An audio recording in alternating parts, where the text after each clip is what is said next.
Thank you, and welcome to the continuation of the Investing in Cures Summit. I am Chad Jackson, the Director of the Preclinical Translational Research Program at the Foundation Fighting Blindness. Today, we will discuss developing cell therapies for blinding eye diseases from bench to bedside with Dr. Kapil Bharti. Closed captioning is available for today's session. You can turn the captioning on by selecting the CC icon in the bottom right corner of the video window. You may ask questions during today's session. Please submit your questions through the chat and Q&A modules that are located to the right of the video player. All features are available by tabbing through and then selecting by pressing Enter on your keyboard. Well, let's jump right into the session and my introduction of Dr. Bharti, who obtained his PhD from J.W. Goethe University in Frankfurt, Germany. His PhD work involved research in the areas of heat stress, chaperones, and epigenetics. He did his postdoc at the National Institutes of Health, where he published numerous papers in the areas of transcription regulation, pigment cell biology, and developmental biology of the eye. His lab at the National Eye Institute recently received approval for the first U.S. phase 1/2A trial to test autologous iPSC-derived RPE patches in AMD patients. Currently, he is co-developing a dual RPE photoreceptor cell therapy with Opsis Therapeutics.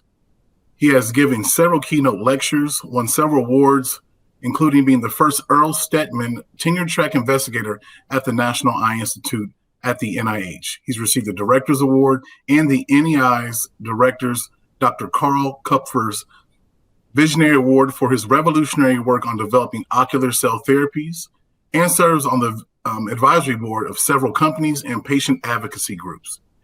His current work as a senior investigator at the National Eye Institute involves understanding the mechanisms of retinal degenerative diseases using induced pluripotent stem cell-derived eye cells and tissues, and developing cell-based and drug-based therapies for such diseases.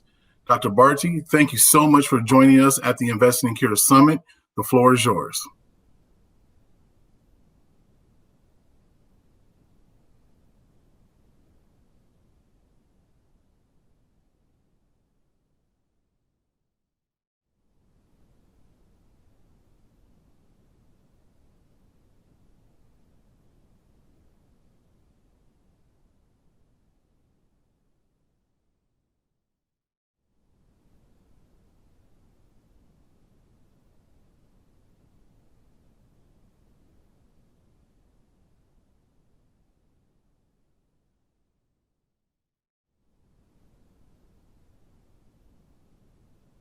Hello, not to interrupt Dr. Bharti, but I believe that you may be on mute right now. Can you please check your settings so we can hear you? Thank you.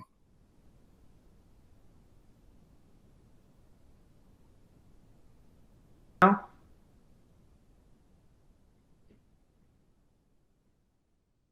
you confirm if you hear me?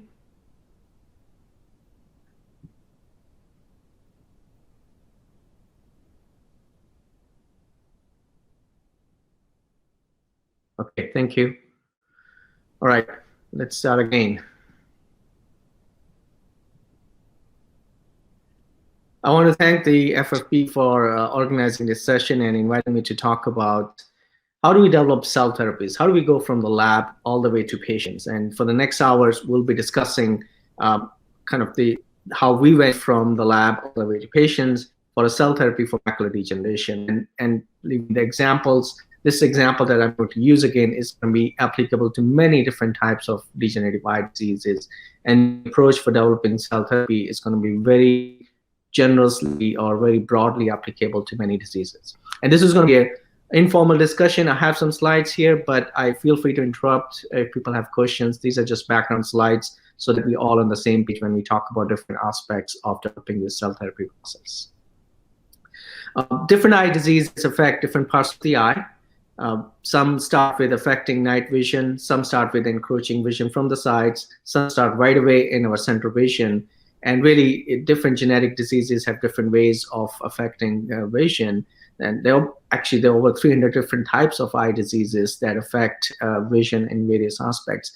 But the unfortunate situation in all cases is that most of them lead to blindness at some stage of life. And for many of those diseases, we currently do not have any effective treatments. And the weird thing of this is that all of these diseases really start with affecting these three tissues in the back of the eye. On this slide, what I've listed is what is called the homeostatic unit of the eye, which includes the photoreceptors. These are the light sensing cells in the back of the retina. And right next to these photoreceptors are the cells called the retinal pigment epithelium cells. These cells, throughout their life, they help and support the photoreceptor functioning. And then at the bottom is the choroidal blood supply. That's how the nutrients, the oxygen, the glucose, all the food that we eat goes from the bloodstream to the retina, to the photoreceptors. And the job of these retinal pigment epithelium cells is to mediate signaling between photoreceptors and the choroid. So the diseases that I've just listed, all of those diseases, 300 different types of diseases that lead to blindness, they all affect one way or the other these three cell types. And when these cells are degenerated, they're gone, there's no way to replace them unless we do a cell therapy approach. So I'll walk you through a process. How do we do a cell therapy approach for replacing one or more of these cell types?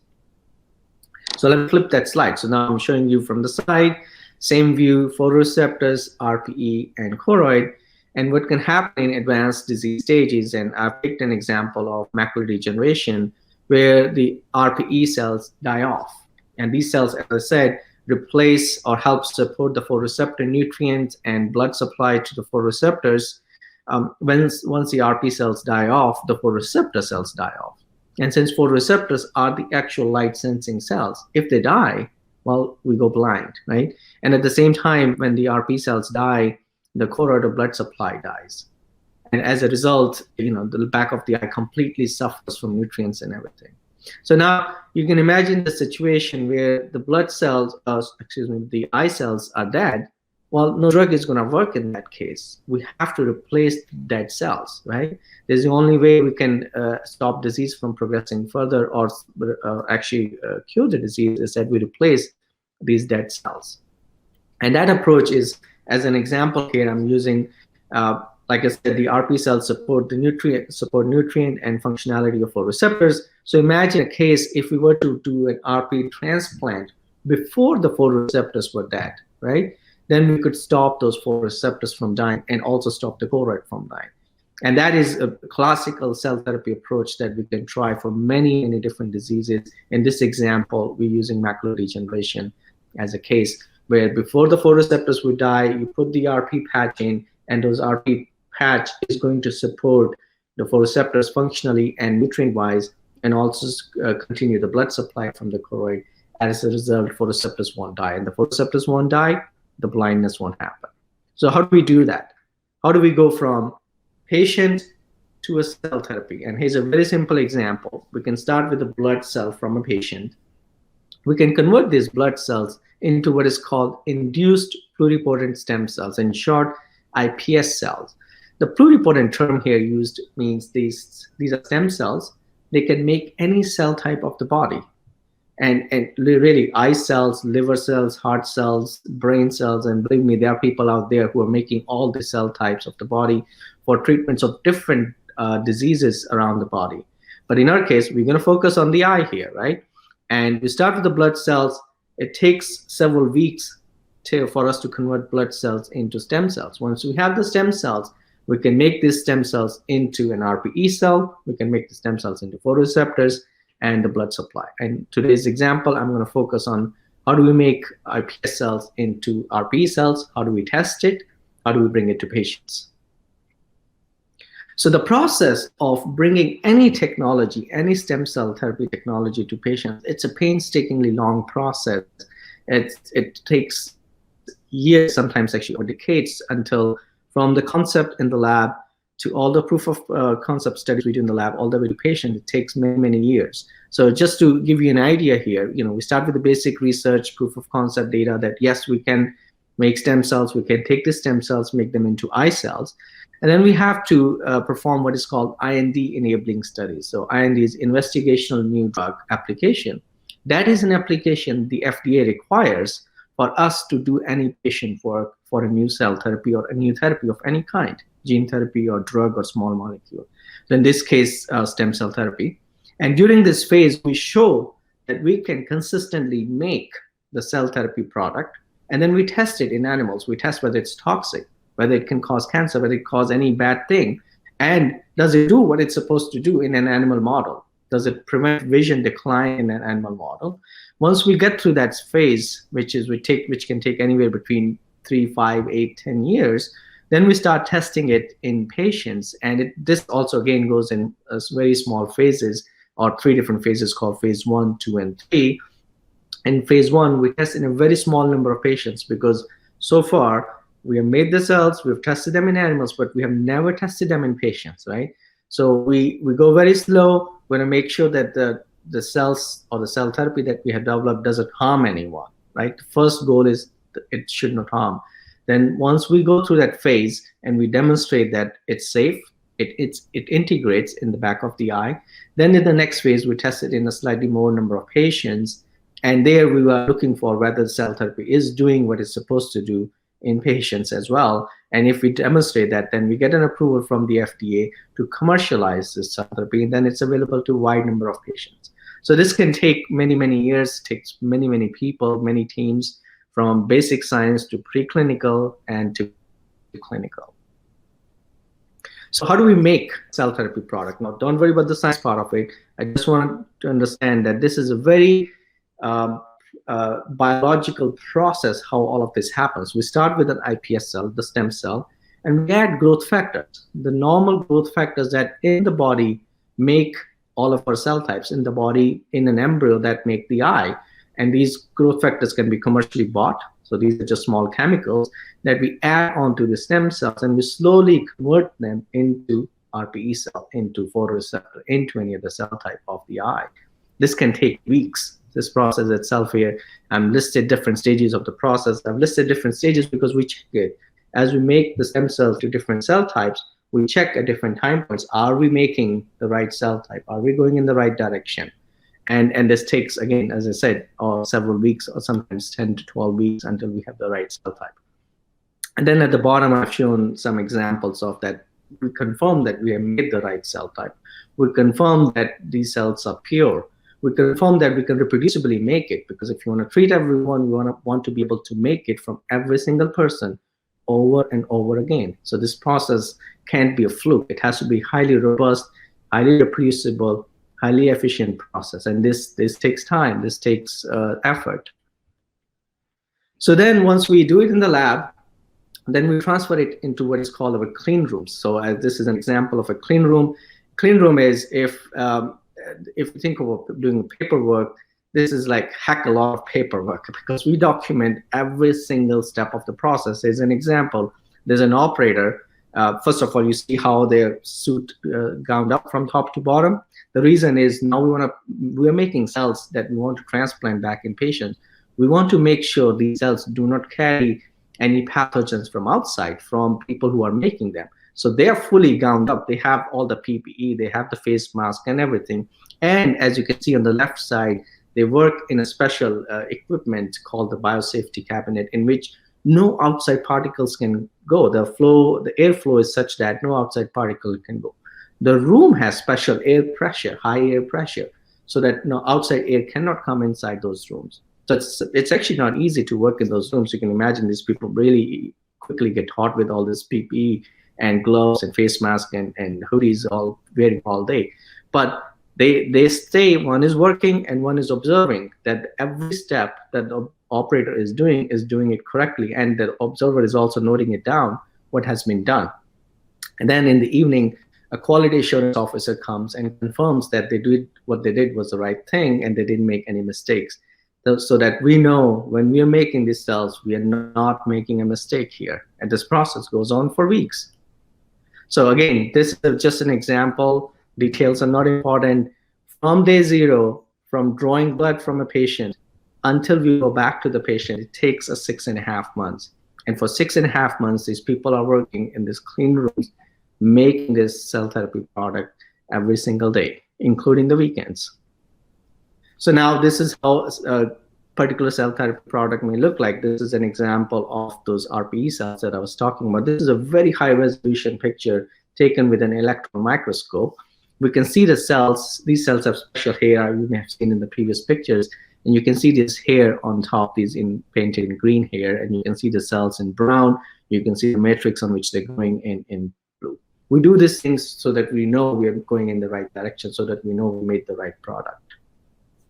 Then we do it over and over again. We do it from multiple patients. As an example, we did it from many different people. In this case, 3 patients. We made it 3 times per patient.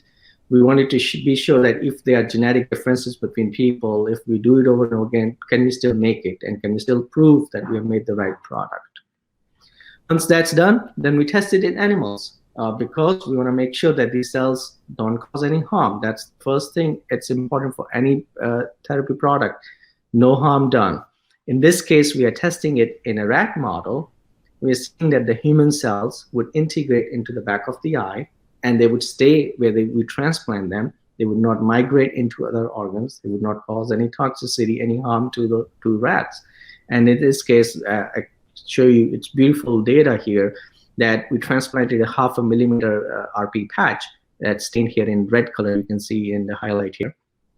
And it nicely integrates into the back of the eye. This is a picture of a back of a rat eye using only portions of the eye, so you don't see the rest of the eye.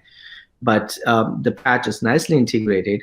And then once we did this proof of concept study, we tested it on 450 total rats. Why we needed so many rats? This is our human dose, 2 by 4 millimeter. We tested it in 2 ways. This dose of a 0.5 millimeter patch, a very small patch, is what is called the rat equivalent of human dose. What that means is rat eye is very small, much smaller than a human eye. So we can only transplant a much smaller dose. But in volume-wise, this dose is the same as this larger dose for a human eye.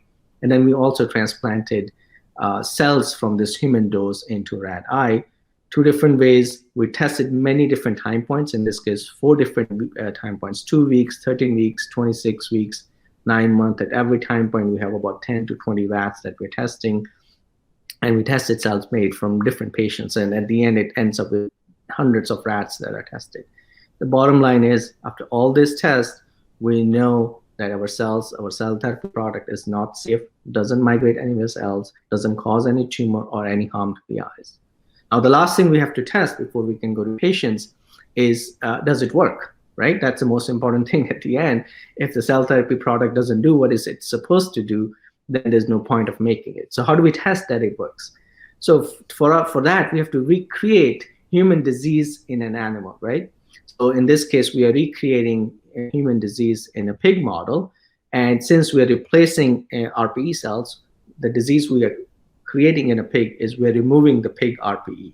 So like I said from the very beginning, if the RP cells are gone, the retina will die, the photoreceptors will die. So what we do is we remove the pig RP cells by a very fine micropulse laser that is only absorbed by RP cells. The laser heats up the cells, they burst, they die, and as a result, the photoreceptors would die unless we transplant the human cells, human RP patch. I'm going to show you in the next slide a small video. Excuse me, this is a pig surgery, so those of you who don't want to see it, they can close their eyes for a few seconds. Before that, actually, to deliver it in the eye, we developed a tool. How do we go in the back of the eye? This tool has a special curvature that fits the back of the eye. It takes the patch only in one orientation. It can be handled. It has an ergonomic handle, and the delivery of the patch can be controlled by foot paddle through hydraulics. So the surgeon can need to only use one hand and can use the foot paddle to deliver the patch into the back of the eye. So in this video, this is a pig eye that has been prepped. Surgeon is making the hole in the eye wall bigger to put the RP patch in. And we use pig eyes because they're very similar in size to human eye, and we can test the human dose of the RP patch. Here's the RP patch. And you can see here, this is a retina that has been lifted. So that we're looking at in the eye, inside the eye using a microscope. And the surgeon is aligning the tip of the cannula and then will deliver the patch under the retina. And we can prove it is there. Once the animal is sacrificed, we can also do live imaging that I'm not showing you here. But once the animal is sacrificed, we can see here the yellow line here marks the patch. And what you see here in this picture is histological analysis of the retina. ONL means outer nuclear layer of photoreceptors. So we want to protect the photoreceptors. look at these arrowheads on the right side and on the left side. These are two different areas of the same eye. In this area, we laser removed the RPE and we did not deliver the transplant. In this area, we lasered the RPE and delivered the transplant. Notice the thickness of this outer nuclear layer. It's double in this area where we had the transplant, which is marked here with the yellow line. So that means human RPE cells can protect the pig photoreceptors. That is working in different species, right? To me, that's incredible. Now we hope that the same cells in the same patient's eye would do even better than this. And that is for us a very strong proof of principle, proof of concept data that the transplant that we made works very well. And that principle is now applicable to any other disease, any other cell type. So we, again, always start with the patient cells. We can make them into stem cells. For some genetic diseases, we may need gene editing to correct the mutation, but then we can make the RPE cells. I showed you an example. Now we are making photoreceptors. We are making the choroid. We're trying to put all three of them together for very advanced stages where we don't have anything left in the back of the eye. We're also doing it for soldiers who get injured in blast injuries on the field. They lose a part of the retina. We want to replace that whole retina made from the non-stem cells and bring it back to them as a potential treatment. The most important of this all is the team. So really, this is a large team effort. Cannot be done by one individual. I couldn't even list all the people who were involved in this process from the beginning to end, from the concept to lab work, to clean room work, to animal models, safety, toxicity, efficacy, clinician. This is a very large team effort. It takes years and a lot of people's sweat and hard work to make it happen. So with that, I'll end here. And Chad, if you have any questions, I'll be happy to answer those.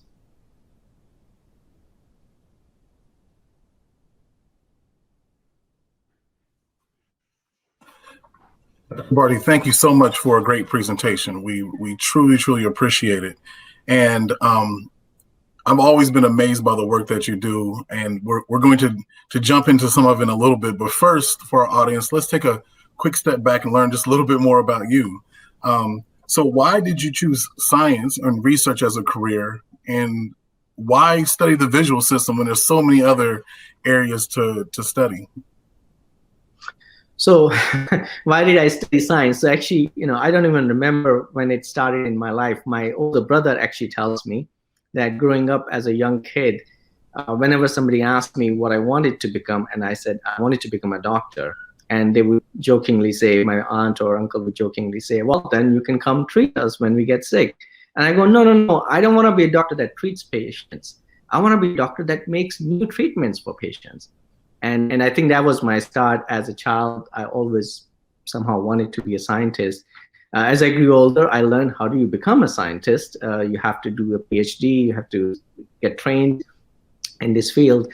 And as I did my PhD in basic molecular biology, I learned that those fundamental principles of molecular biology are so easily applicable to treatment of diseases. And that's what I wanted to learn in my postdoctoral training. And luckily, I got into a lab that was doing molecular developmental biology and transgenic work around eye development and how eye diseases happen. So I got into the lab, I did my training in the eye, and I was fascinated with the eye because, first of all, among the 5 senses we have, this is the most important sense. We see the world with this sense, we perceive the world with this sense, and it's still, the eyes are so amenable to all those manipulations. Since the start of my training, I've been fascinated that I want to learn everything I can learn about the eye and how do we maintain this wonderful sense that keeps us connected to the rest of the world. Makes sense to me. And speaking just a little bit more about your background, I would like to know, what was the first, can you explain maybe the first or the most memorable sort of during your training experiments you did? Can you explain that to people, sort of how it was set up, the models that you used, and sort of that first impactful piece of data that you got that really sort of lit the fire sort of under you as a researcher? Absolutely. I was in my late years of my training as a postdoc fellow, and that's when iPS cells were discovered. That was the first time in 2007 when somebody in Japan had discovered iPS cells. I was fascinated with this phenomena that you can take patient blood and make their own stem cells. Until that point, I was trying to understand how eyes form in mouse models. I was trying to understand all those growth factors that I was talking about, how they actually make in an embryo, in a mouse embryo, the different layers of the retina, the photoreceptors, and the RPE. So when that work came out, I thought, geez, this is a wonderful opportunity. Actually, I can do human developmental biology in a dish. If I take stem cells from human, make iPS cells from myself even, and then I can study how eyes form in a dish, and then maybe I can intervene. And if I start from patients, I can study how diseases happen in a dish, and I can intervene at a much earlier time point, so that before the disease, it's too late for disease process to be stopped. We can stop it at an earlier stage. So in that case, so I said, okay, then maybe I can take all of my knowledge and put that on the stem cells in a dish and see what happens. And I really made a new protocol. How do we make RPE cells from human iPS cells and added different growth factors as they should have been at different time point. And within weeks, the dish was full of these pigmented cells. I couldn't believe my eyes. I'm like, wow, we made it. We made this RPE cells. And once that part was done, I knew all these different options that were open to us. Like I said, studying disease in a dish, making this cell therapy that I just showed you, understanding more developmental biology of the eyes. All of those possibilities became open right at that moment for me. Fantastic. And you just hearing the passion in your voice, it almost seemed like you sort of struck oil in your sort of research mission when you saw that discovery. Can you tell us a little bit about that? Because I think that this idea of stem cells, pluripotency, I think that it's often, there's a little sort of a black box around the topic. I think that early on, and this would be sort of the late 90s, early 2000s, where sort of, well, I guess more late 90s, where, Dolly the sheep and cloning of the sheep and stuff. I think that's when like stem cells and this whole idea of pluripotency was really there. Can you just give us a little understanding? How does that process work? You talked about growth factors or transcription factors and all these things, but could you really just give us a basic understanding of how does this process work? You're taking a cell and then from I guess if you don't know a lot about it, it almost seems like you're just waving a wand over and then changing it into a different cell. And my idea that could go horribly wrong, that you could get something a little bit wrong and change that cell into like a bone cell or something, and then you would have problems. Yeah. Could you just explain a little bit about this sort of concept? I know it's a long question. I apologize. No. I think it's a very important question. So think about it this way, that every cell in our body has the same genetic information. Yet it still makes different parts of our body. The cells in the brain make the brain cells, in the eye make the eye, cells in the hand makes hand. Why do they do that?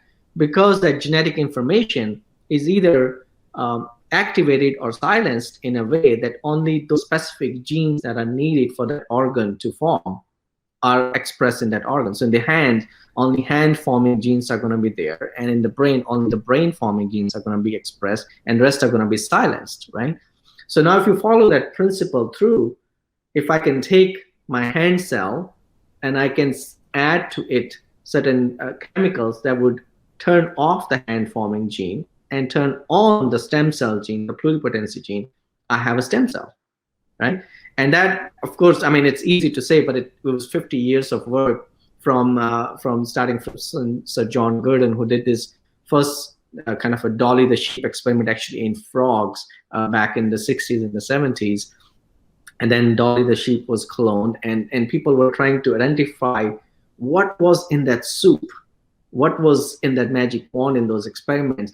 And they identified actually there were only 4 transcription factors. These are proteins that silence or activate or silence different genes. So they added those and were able to convert a blood cell into stem cell. And then comes the knowledge that we as in the developmental biologists have been collecting for decades and for many, many years. How does a stem cell make different parts of the body? How does a stem cell make the brain cell or the eye cell or the hand cell? And that's, again, chemicals. And you can think of these things as a very tight-knit collaboration between scientists, companies, because for us, We identify the chemical signals, but somebody has to make them, and there comes the companies that make them available to us. So with time, all of this close-knit collaboration makes it happen as if this was just a magic wand. But this is decades and decades of work where people are identifying new signals, companies are making them, we are testing them back, and we're making these cell therapy products.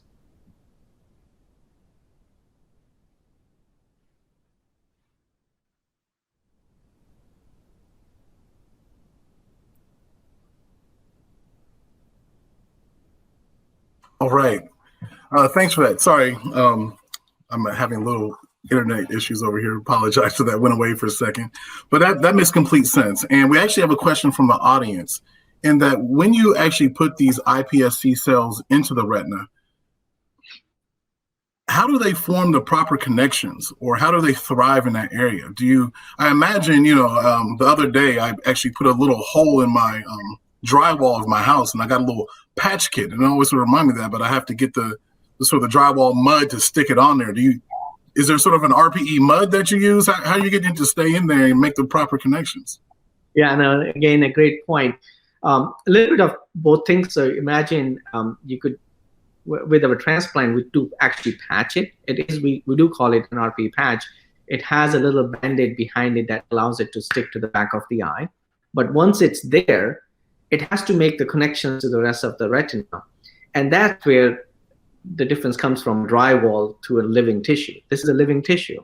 It senses its environment.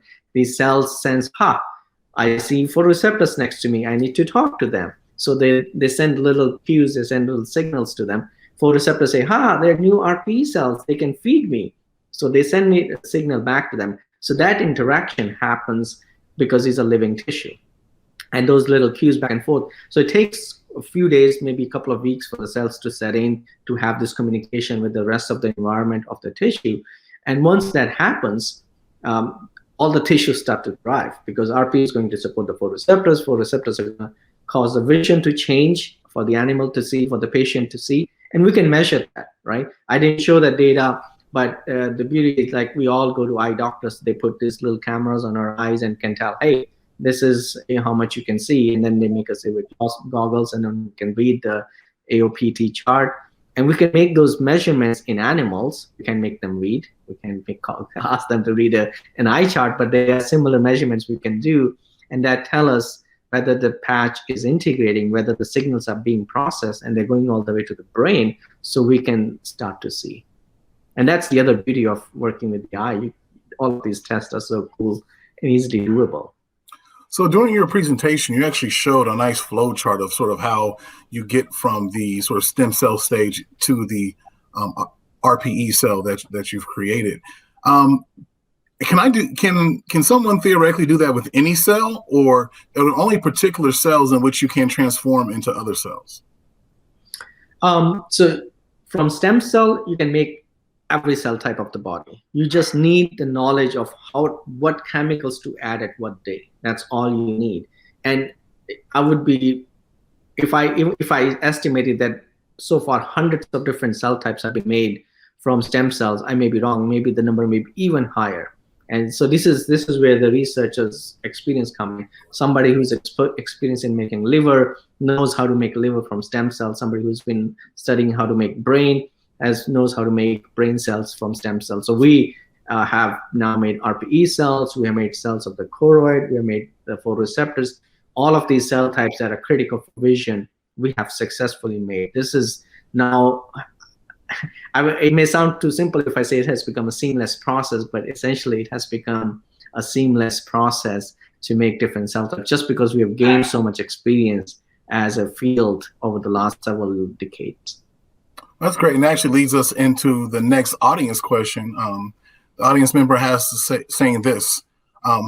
This is all amazing work. You will appreciate why we would wonder, theoretically, how much can this process, the process that you described, speed up?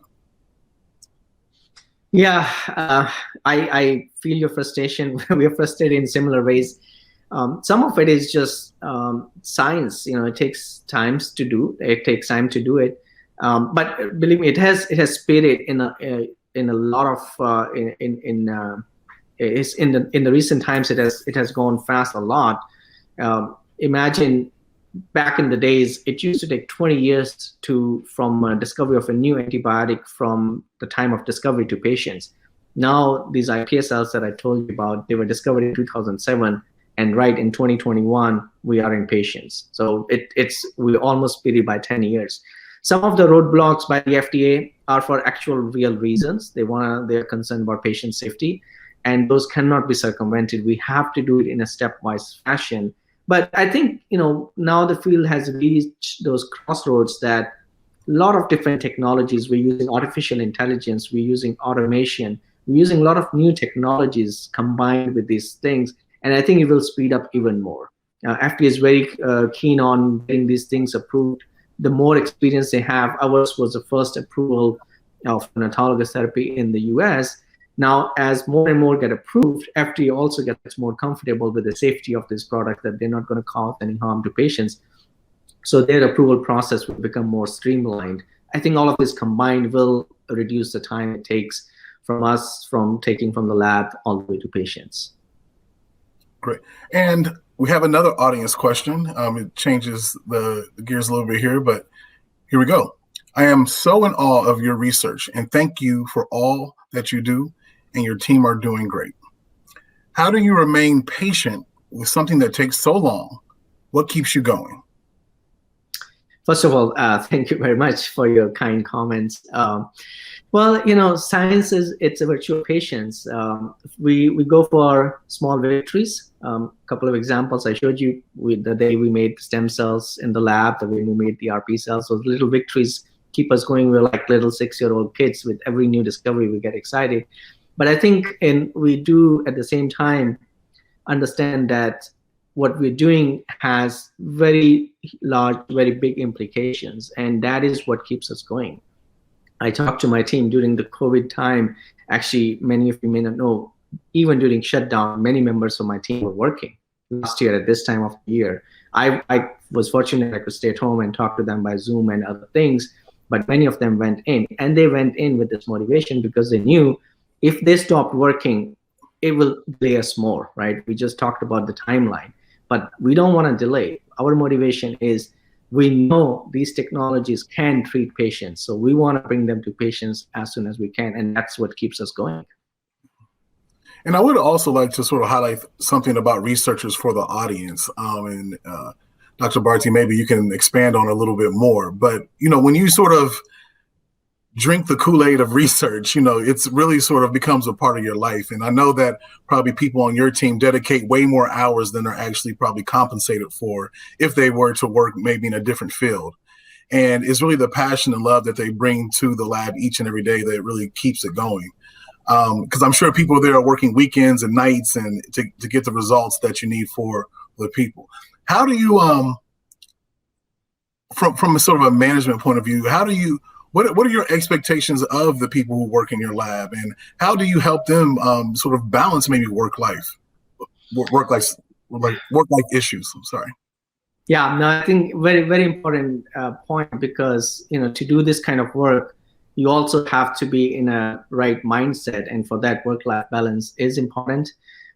Most of my people work 10 to 12 hours a day, sometimes including the weekends. So for that reason, I give them as much flexibility they need to manage their personal life, because things happen in our lives. Our cars break down, we may have accidents, our kids get sick. So all the flexibility they need in the world, I provide to them. Unfortunately, I work in an academic sector. We can't financially compensate them, like Chad, you said. They work way many more hours, but their compensation is limited. But really, all of these people are there for their drive, for the quest of science, and the drive that they want to change something, they want to deliver something.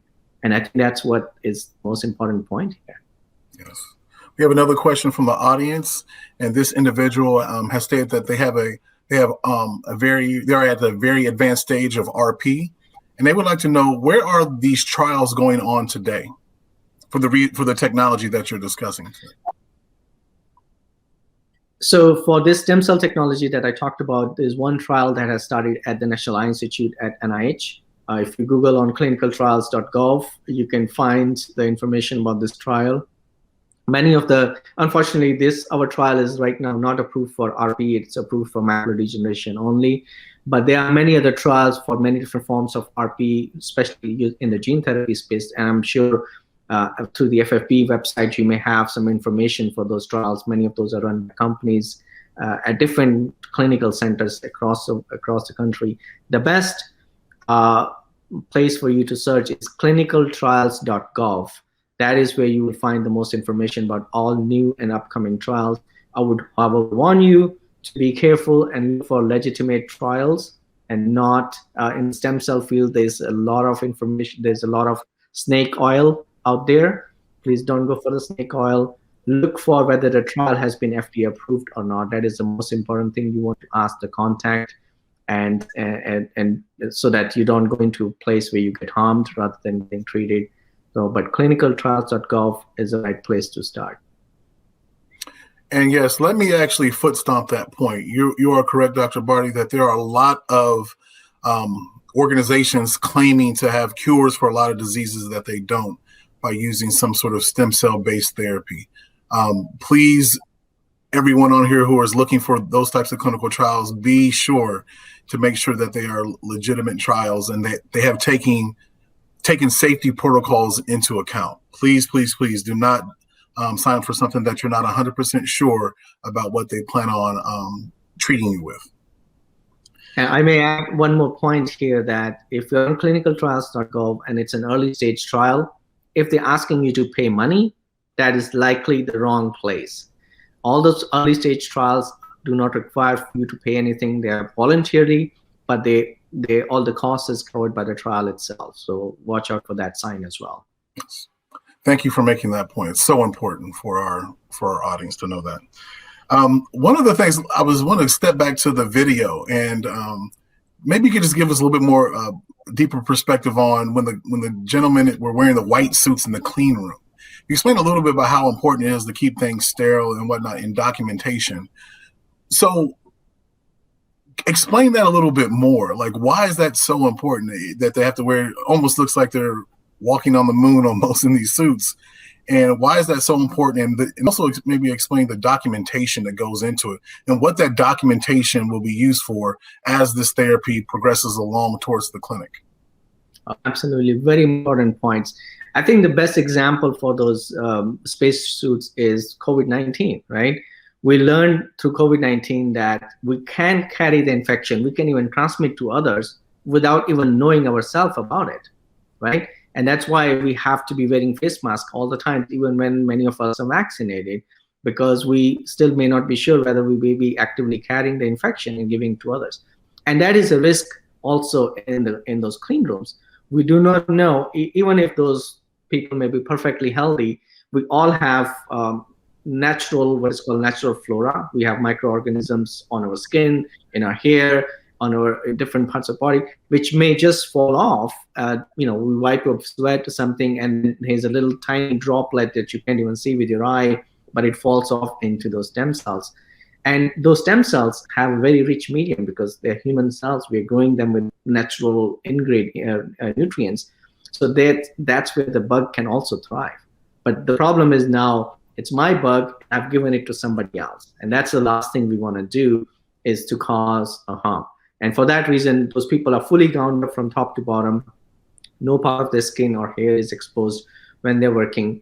And then to avoid from outside air from coming in, these days there's so much pollen in the air, right? So avoid all of those things from coming in. The rooms are at high pressure. So outside air can come in, inside air can go out, but it's handled through vents and it goes all the way through the air duct all the way out.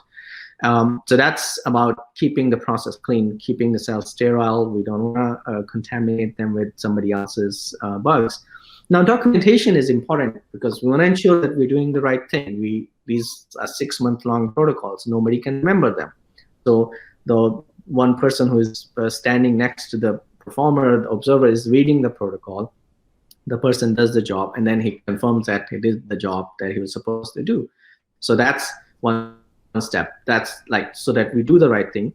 But then it's a documentation that we created a cell therapy for somebody. We know how we created it.